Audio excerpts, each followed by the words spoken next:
Sepanjang karirnya, Agnes Mo ternyata selalu didampingi sang mama Jenny Siswono setiap saat. Bila mana sang mama terpaksa absen, Agnes Mo selalu ditemani oleh sang kakak atau sepupunya.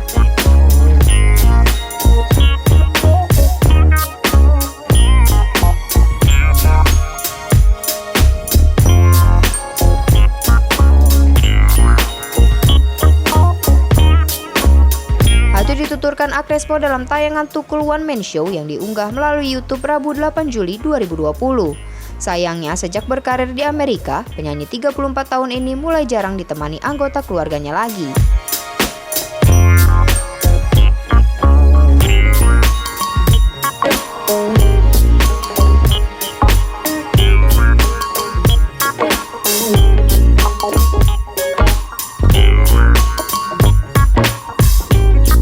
Meski demikian, mereka kembali berkumpul saat Agnes Mo pulang dan mengisi acara di Indonesia. Kendati begitu, sejak terjadinya pandemi virus corona, Agnes merasa bersyukur lantaran bisa menetap di Jakarta.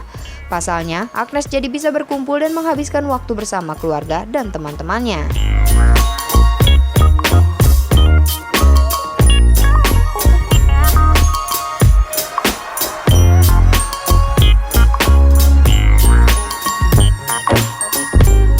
Dapatkan update video terbaru berita Indonesia.link dengan cara subscribe lalu klik tombol lonceng dan ikuti semua sosmed kami.